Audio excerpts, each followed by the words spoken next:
Hey, what's up guys, Other21 here, bringing you guys another video. In today's video, I want to go over Black Ops 4 beta and basically say the good, the bad, and how can it be improved for the full game. Because I know there's a lot of people who like the game, don't like the game, have different opinions. And basically, I want this video to be a guide for everybody to just share their opinions in the comments below. So if you have any things you want to add that I missed, or just want to discuss something with anybody, just put it out in the comments. And even if you want to talk to me about it, I'll be glad to answer. Because this game, I think it has the potential to be very, very good. But there are some things that, if they aren't fixed, could hurt the player base in general. So yeah, let's get right into this. So the first thing I want to talk about for positives is the good map design and basically how I think about it. Basically, it's the 3-lane system as always, and the maps flowed really well. I think it could have been, they were a little congested in some of the two maps, like the one with the bus in the middle of the B flag and then the really tiny one. Those are really congested, but I think with the other maps that come out, it should be just as good, because I'm pretty sure there's gonna be like 9 other maps left, so hopefully those are a little bit bigger. I like the Casiana map, the one that has the jungle. That one was really good. That one was spaced out really well. That's probably one of my favorite maps in the beta so far. Then moving on is kind of like the netcode and the hit detection. Now the netcode seemed pretty consistent. I did see a little bit of hiccups every once in a while, but the netcode seemed really good and the hit detections felt great. Like, there were no crashes in the beta either. This thing was very good. I think I had one crash, and that was like when I first launched it within like the first 10 minutes of it going live, so I'm not really going to count that, but that's basically what I'm talking about. And I think that's really good for this game, because I remember in the COD World War II beta, there were a little bit of crashes, a little bit of netcode problems,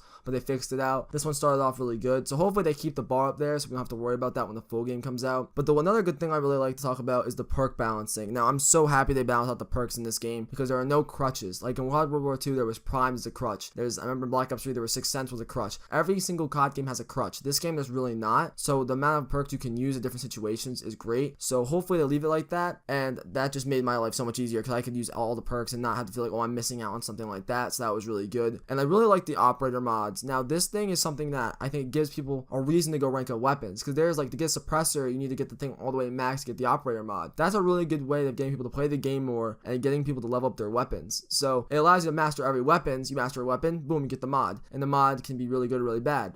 I got all the way to rank 10 with the shotgun, trying out the fire breath things, because like I thought from World War II would be overpowered, and I was really nervous. Thank God it wasn't. So, but basically it allows you to try out different things and gives you more perks and attachments, so it's all really good. Now we're gonna move on to the negatives, and the negatives are gonna be really nitpicky. Some of them won't be as nitpicky, but hopefully you guys can understand where I'm coming from. And the first thing I want to talk about, because it still pisses me off, is the hit points. Okay, I don't know whose idea with this. I still don't like the 150 hit points. It feels like Overwatch and COD and Rainbow had a baby, and this shit came out, and I don't like I don't like having the bars above the people's heads. I don't like having 150 hit points. I think they need to drop the hit points down, like 130, 125, 120 even. Drop it down so that it doesn't feel like I have to waste a mag to kill somebody. Because if you look at the feed now, you can't even get double and triple kills and even a quad feed anymore because of it. I mean, the only weapon you can actually get a quad feed was the ABR223, which I'll get to that in a later part of this video. But basically, the hit points are way too high. I think they need to be dropped to make it feel like a COD game again, because it does not feel like COD. It feels like this crazy mix, and without being able to shred people,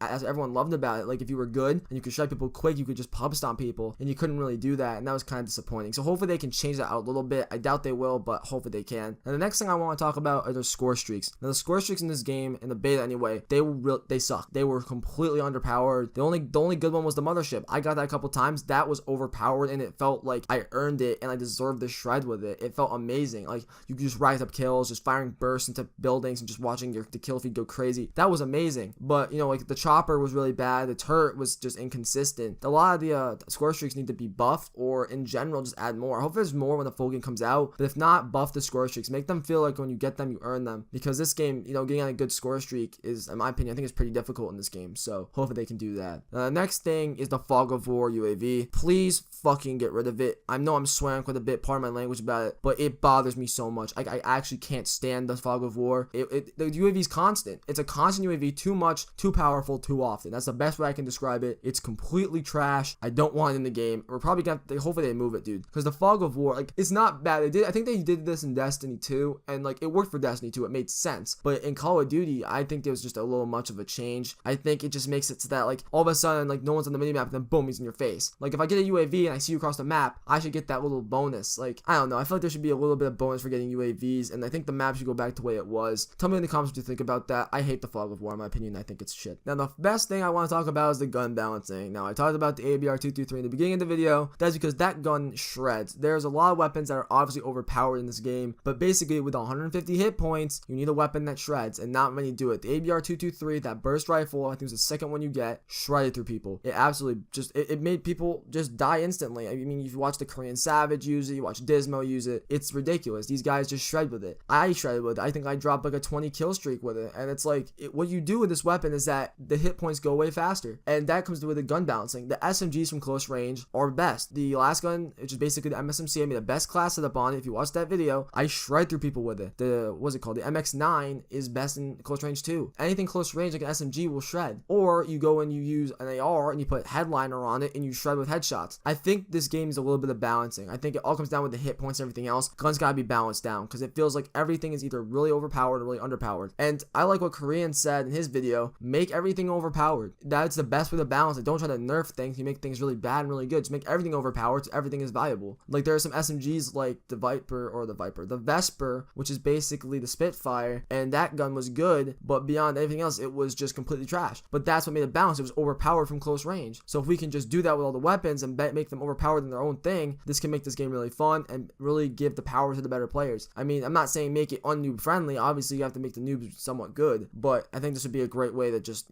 iron out all the kinks in this game. Then the last thing I want to talk about for the negatives is the specialist balancing. Now, the specialist balancing in this game is pretty good, but there are some operators, cough cough recon, that are just blatantly overpowered and need a nerf, or blatantly just tone it down a little bit. And speaking of recon, he's the biggest one. He's the biggest culprit. Basically, he's constant UAV guy. The Fog of War, you add him, and the game just goes all out of whack. I use his ability. I see you through the entire map. I get 3 pulses with it. It's like Vision Pulse, but 10 times more overpowered. I think they gotta go back to what regular Vision Pulse was, or maybe even make it twice, maybe not as far, but it's like you see through everybody. And a lot of the operators, even the gravity spikes, like now, are even more overpowered. The radius is huge. Like you can be shooting at him, he pops it, all of a sudden, boom, you're dead. It's like a crutch. You get shot, you pop it, you probably get to kill 9 out of 10 times. So that's a big thing I want to see fixed, and a lot of things in balancing. But that's the biggest thing in Black Ops 4 Beta right now. Balancing. You balance everything out, everything will go good, and the game will be good again. But if you don't balance it and you leave it the way it is, it's not going to be as good as it could be. And this game deserves it. I mean, it's a Treyarch game. I mean, there's still zombies in Battle Royale we still haven't seen yet, but for the multiplayer, just keep its own and do good. I think some things gotta be changed. So yeah, that's gonna do it for this video. I hope you guys enjoyed it. Leave a like if you did,